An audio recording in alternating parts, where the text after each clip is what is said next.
Olá! Hoje nós vamos para o capítulo 16 do Livro da Sabedoria. Como você sabe, nós estamos na terceira parte do livro e esses últimos capítulos trazem para a gente uma reflexão sobre o Êxodo. Precisamente nesse capítulo 16, nós vamos ver um paralelo, entre as coisas que aconteceram durante o Êxodo, com aquilo que Deus fez na vida do povo hebreu. Nós vamos ver um paralelo entre as pragas do Egito, aquilo que Deus fez com os egípcios, e aquilo que Deus concedeu de benefício e milagre para o seu povo.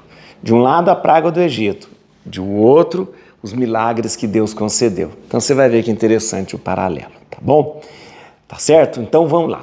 Na verdade, trata-se agora, nesse capítulo 16, de uma reinterpretação do Êxodo. É uma nova interpretação sobre o Êxodo à luz daquilo que Deus fez para o seu povo. Muito interessante. Nós temos só mais alguns capítulos, 16, esse de hoje, 17, 18, 19, mais 4 capítulos. E nesses 4 capítulos nós vamos ver sempre esse paralelo das coisas do Êxodo, com aquilo dos acontecimentos do Êxodo, com aquilo que Deus tem feito na vida do seu povo. Tá bom? Vamos lá? Então, dá um like no vídeo. Enquanto você está assistindo, você pode dar o like. Dá o like. Ok, beleza. E agora, quero lembrar você uma coisa. Se inscreva no canal. Você já se inscreveu? Ótimo, parabéns. Muito obrigado.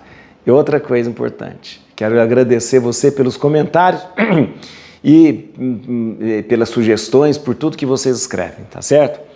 E mais uma coisa, chame mais 2 pessoas para fazer essa caminhada com a gente. Um amigo, um parente, alguém da sua família, alguém da sua comunidade, da sua paróquia, chama lá. Fala, a gente está lendo a Bíblia inteira, Vamos fazer isso, tá bom? Bíblia na mão, Espírito Santo no coração. Vamos lá. Muito bem. Capítulo 16. Por isso, foram justamente castigados por animais dessa espécie e atormentados por uma multidão de animais, em vez de feri-lo assim, vós favorecias o vosso povo, satisfazendo por um alimento surpreendente o ardor do seu apetite e oferecendo-lhe por alimento codornizes, de tal modo que aqueles, malgrado sua fome, diante do aspecto hediondo de animais enviado contra eles, experimentaram a náusea, estes, após uma curta privação, receberam um alimento maravilhoso. Pois era preciso que os primeiros, os opressores, fossem oprimidos por uma inexorável fome e que aos outros fosse apenas mostrados os tormentos suportados por seus inimigos. Efetivamente, quando o cruel furor dos animais os atingiu, também e quando pereceram com a mordedura de sinuosas serpentes, vossa cólera não durou até o fim. Foram por pouco tempo atormentados para a sua correção. Eles possuíram um sinal de salvação que lhes lembrava o preceito da vossa lei. E quem se voltava para ele era salvo, não em vista do objeto que olhava, mas por vós, Senhor, que sois o Salvador de todos. Com isso, mostráveis vossos inimigos, que sois vós que livrais de todo o mal. Quanto a eles, as mordeduras dos gafanhotos e das moscas os matavam, e não se encontrou remédio para salvar sua vida, porque mereciam ser castigados por tais instrumentos. Mas a vossos filhos, mesmo os dentes de serpentes venenosas, não puderam vencer, porque, sobrevindo a vossa misericórdia, curou-os. Eram picados para que se lembrasse de vossas palavras, e em seguida ficavam curados, para que não viesse a esquecê-las completamente e a subtraírem-se de vossos benefícios. Não foi uma erva, nem algum unguento que os curou, mas a vossa palavra que cura todas as coisas, Senhor. Porque vós sois Senhor da vida e da morte. Vós conduzis às portas do Hades e de lá tirais. Enquanto o homem se pode matar por sua maldade, não pode fazer voltar o espírito uma vez saído, nem chamar de volta a alma que o Hades já recebeu. Escapar à vossa mão é impossível, e os ímpios que recusaram conhecer-vos foram fustigados pela força do vosso braço, perseguido por chuvas extraordinárias, saraivas e implacáveis tempestades e consumidos pelo fogo dos raios.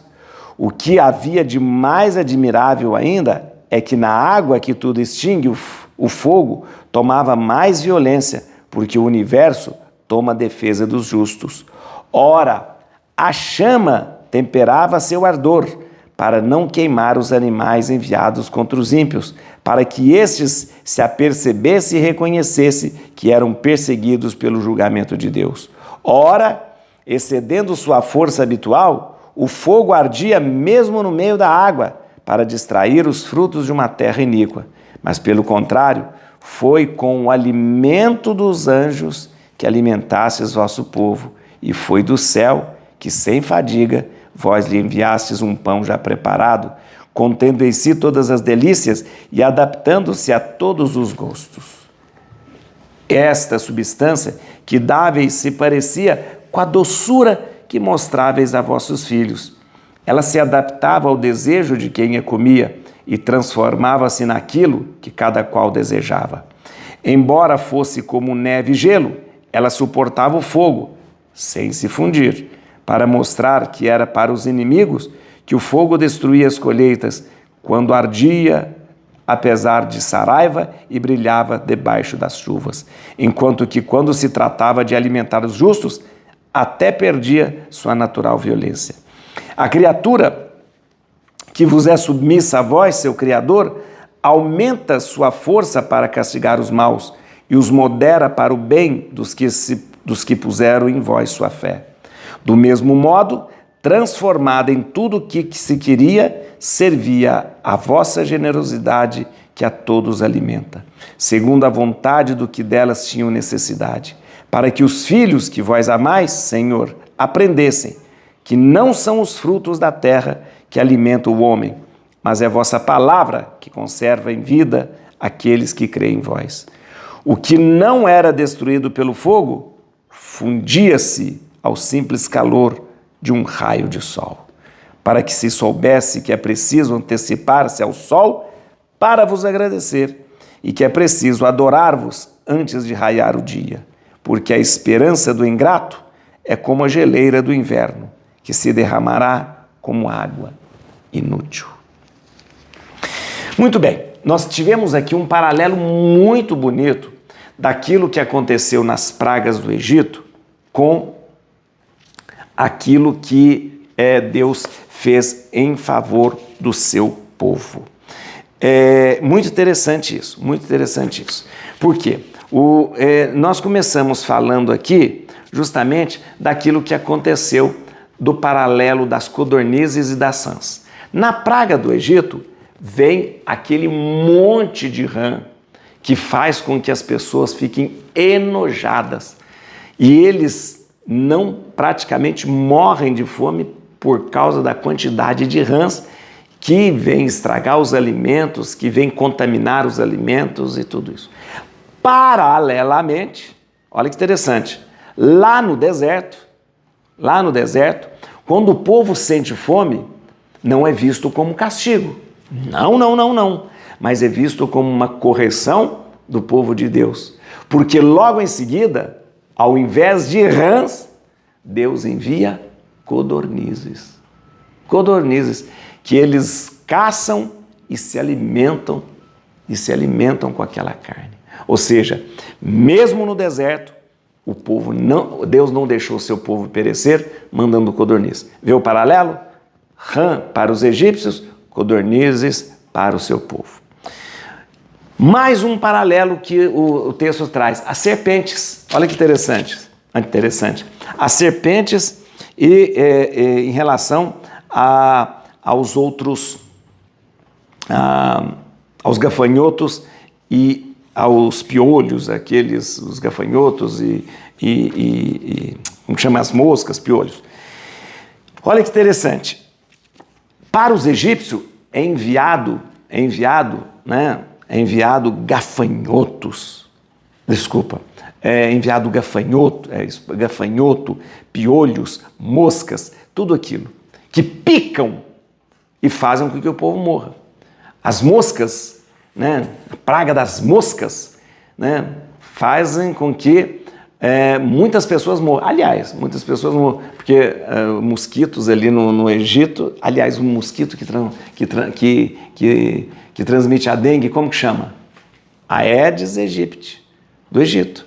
Porque era muito comum no Rio Nilo ali, aquele mosquitinho que transmitia.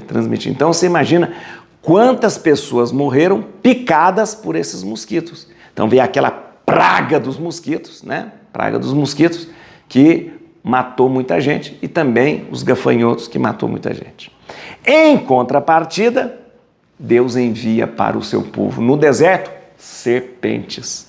E aqui o livro da sabedoria fala: por que Deus envia serpentes? Deus está castigando o seu povo? Não! Deus está corrigindo o seu povo, pois o povo começa a se desviar do que é justo, do que é santo, do que é bom, e Deus então tem que colocar esse povo de novo no caminho. E foi porque o povo estava se desviando que Deus permitiu então que viessem as serpentes. E as serpentes, né? Pelas serpentes, Deus mostrou o seu poder.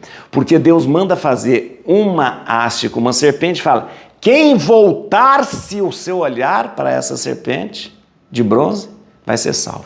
Ou seja, não pelo fato de olhar para a imagem da serpente, mais uma vez, mas pelo fato de se voltar para Deus. Olha o termo usado: se voltar para Deus.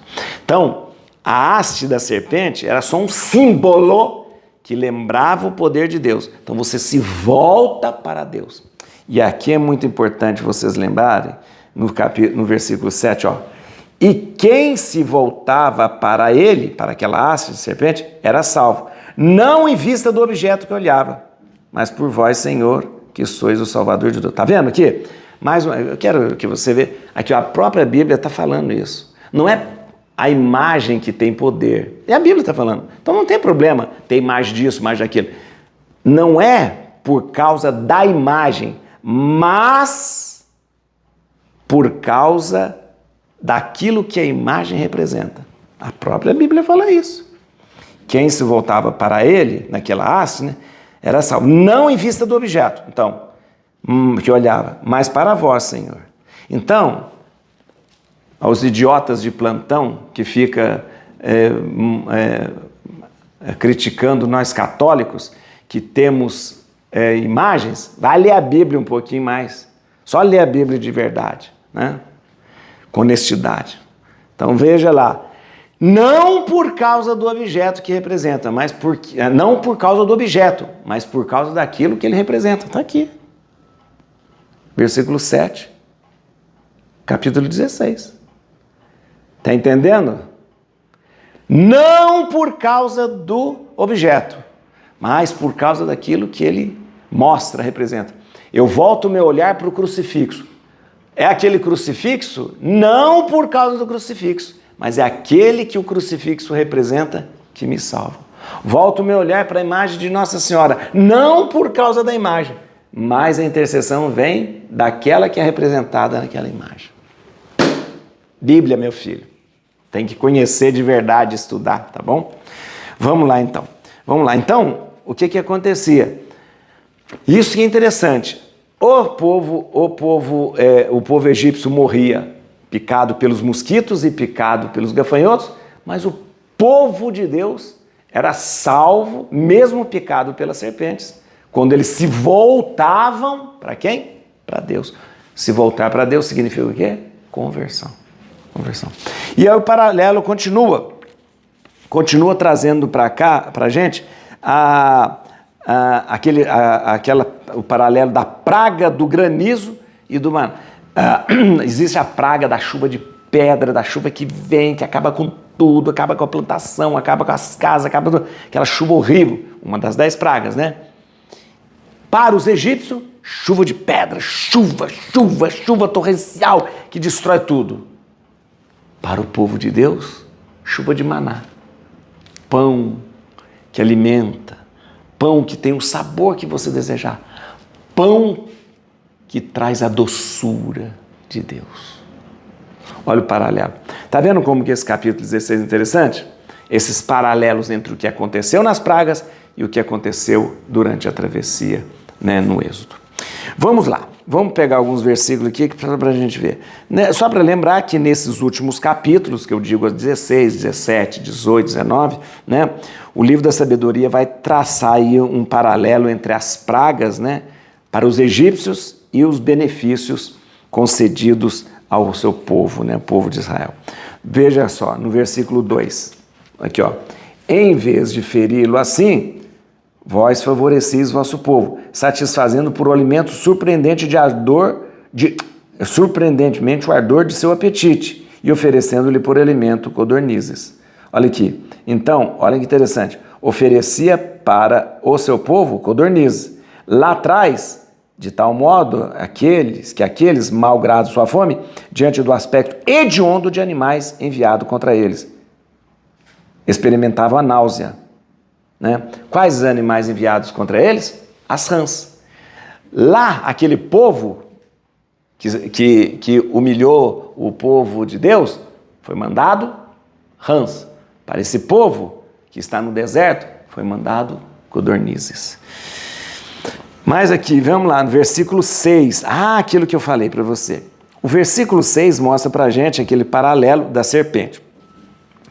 As serpentes, Deus permitiu que o povo fosse picado pela serpente para fazer o povo voltar à obediência. O povo estava ficando desobediente. Portanto, o episódio das serpentes no deserto não foi ruim, foi algo bom, foi algo positivo, porque o povo estava se desviando pela desobediência e Deus fez com que voltassem, mandando serpentes. Versículo 6. Foram por pouco tempo atormentados para a sua correção. Eles possuíram um sinal de salvação, que lhes lembrava o preceito de vossa lei. Sinal de salvação era aquela serpente de bronze que foi colocada para que eles voltassem. Atenção, vamos lá, no versículo 7, o que aconteceu? Quem voltava-se para aquela serpente de bronze era salvo.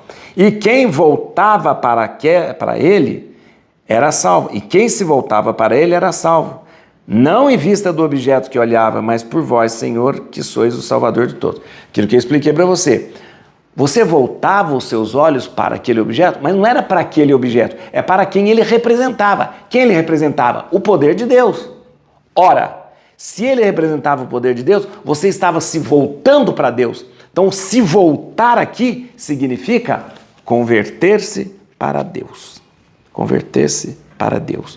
Voltar-se para Deus. E no versículo 9 faz esse paralelo. Lá as serpentes picavam e o pessoal não morria, porque Deus queria corrigir.